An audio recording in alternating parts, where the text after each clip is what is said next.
Hello, another week's gone by. Busy. So this week's video sees our unfortunate breakdown. Boom.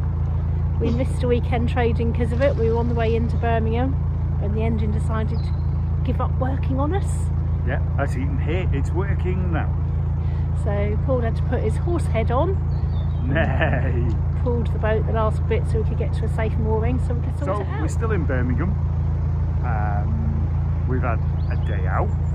Yeah, we had a couple of nice days out. Went to some racing and some fireworks. Oh yeah, we've had 2 days out, haven't we? And then we had a free day out to the RAF Museum. Did you say a third day out or a free day out? F-R-E-E, free. Not many of them come along, do they? So, I'm not going to say too much, but watch it and see, and we'll talk all about it later. Push the button, ring the bell. It's free, yes, free.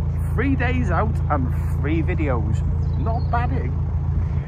To you, the world, and everybody. See you in a bit. See you in the end. Here we go, the bangers are out, getting ready for their first race. Bangers are very much so, straight off the roadside.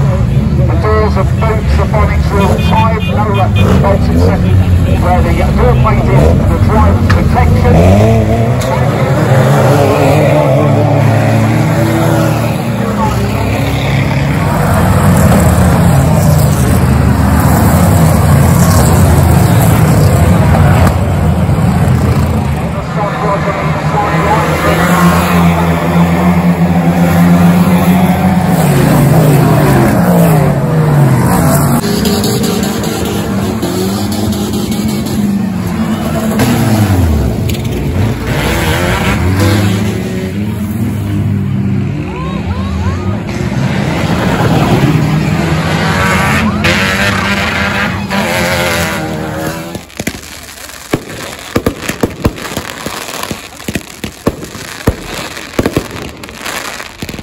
Here we go, supplies have arrived, coal and diesel. Only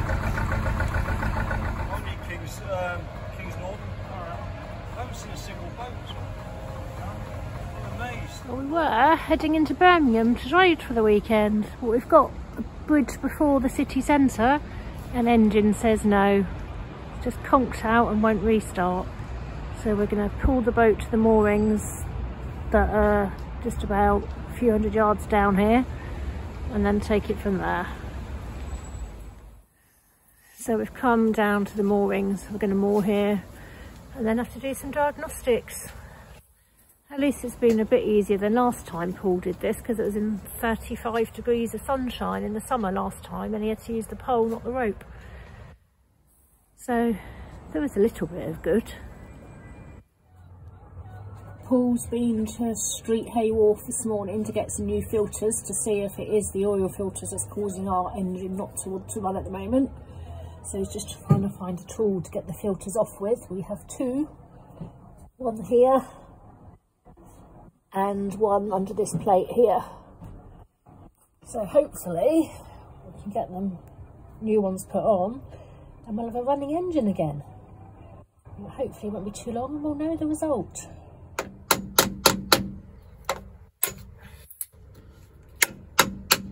Working in engine bays is always challenging with the lack of space and manoeuvrability. There we go, one filter off, ready to put the new one on. Not as tightly as what it does the line.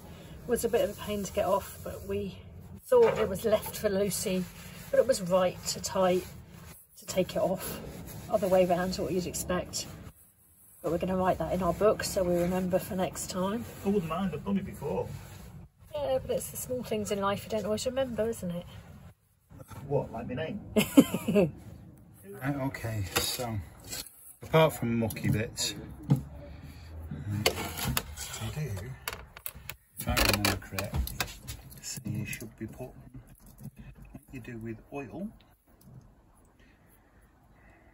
So you can see that's the fuel that came out of the filter, which is mucky, so it has got a few lumps in it. So that's a bit more than just a lump. So that does point towards hopefully it being the filters that are causing our problem.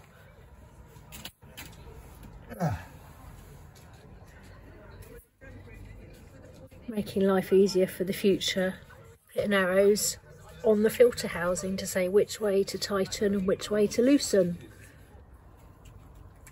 There you go, you can see the arrows and the L's on the top there for future reference.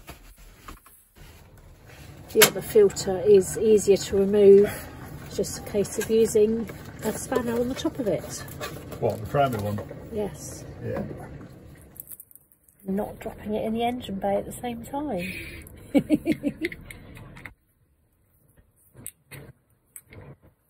It's a shame they couldn't both be designed like that because it's so much easier. So this one comes in with a removable seal that you have to remember to put the new one in before you put the filter back on.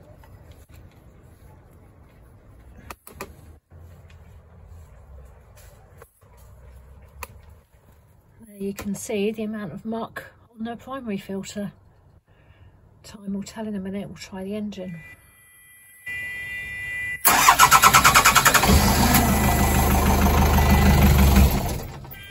It'll take a few seconds because of the...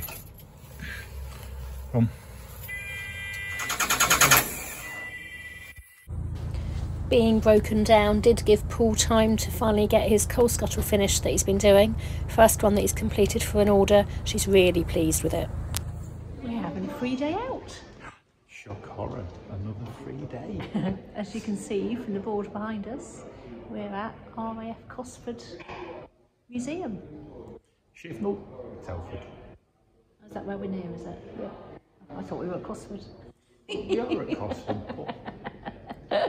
Anyway, this museum was originally opened in 1974 and a gentleman called Lieutenant Josh Walk funded it with £500 of his own money to open it, which would be equivalent of £5,000 today, which is nothing, is it? No. It's largely run by volunteers now as well and funded by heritage funding. So let's go and see what aeroplanes we can see. Yay! Let me on! Can I play with them? Going to see little boy side today, aren't we? Just a bit. This Hawker Siddeley Dominie was used as a training plane back in the day. The Neptune was built for export to the States. And the Nimrod was an electronic Renaissance plane. I do remember going to air shows as a child and seeing Nimrods flying. And 3,000 of these Catalina seaplanes were built between 1936 and 1945.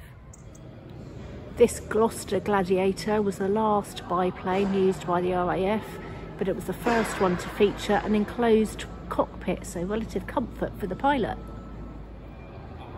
In my opinion, Spitfires are going to be one of the most iconic planes of all time. This one was used in the Battle of Britain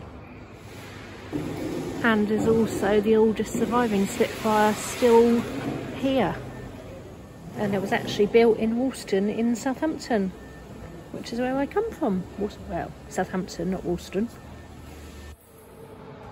This Defiant was manufactured in nearby Wolverhampton. It was a new concept in twin-seater fighter planes with the armament behind the cockpit, but unfortunately it wasn't a match for the German fighters, so it was withdrawn from daytime flights and used on nighttime flights, hence it being painted black.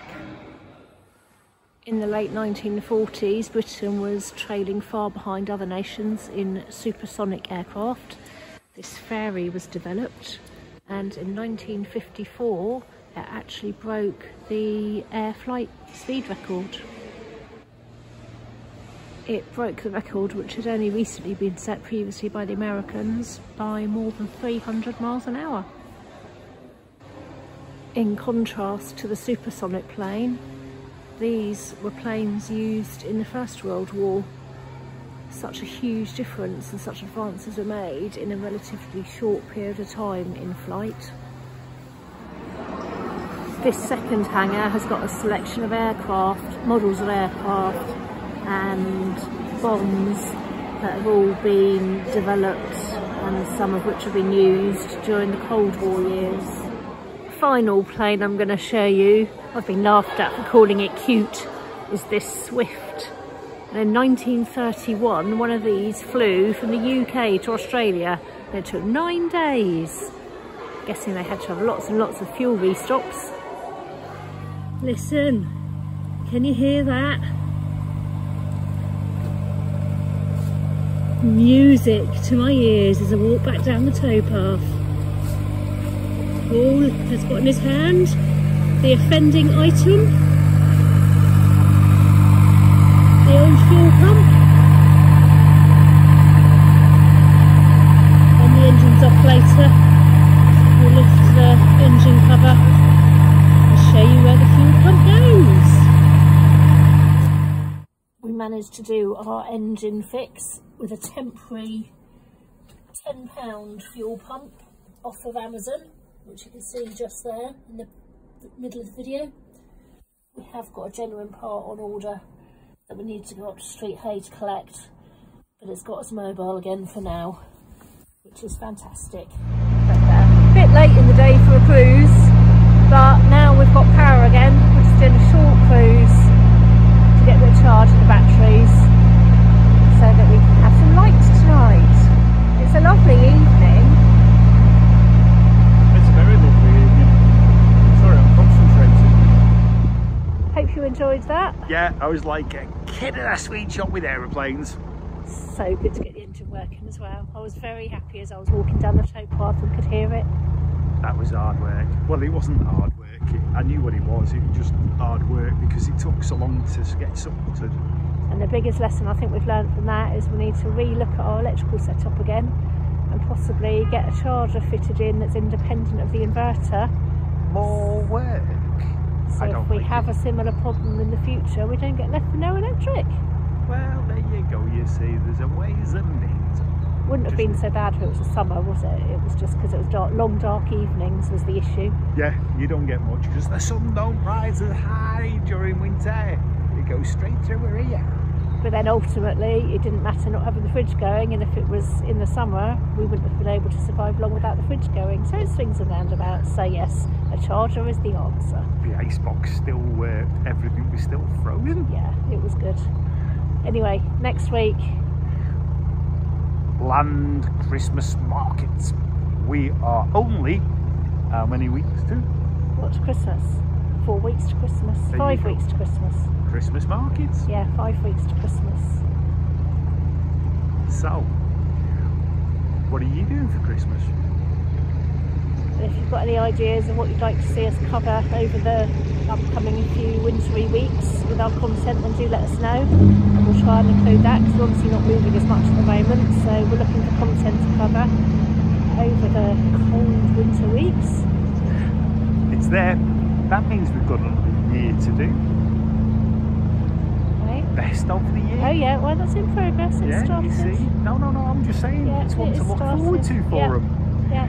And what you didn't see when I waved at them people, there's a trip boat that runs up and down the canal past us daily, hourly I think, and yeah, well, I was just waving at a couple of people sat on the boat because they were staring at us, so why not stare at them? So yes, there is a couple of trip boats in Birmingham. There's the Christmas markets, which we haven't done yet, so we can do some content on them when we do them. There's the big protest against the raising fees from Canal and River Trusts this weekend. Unfortunately, we're not here for it, but I will speak to a couple of people and see if they can get us some bits of the video that we can include for you next week. So push the button, ring the bell, it's free to you and the horse and everybody on that boat and the walkers by us.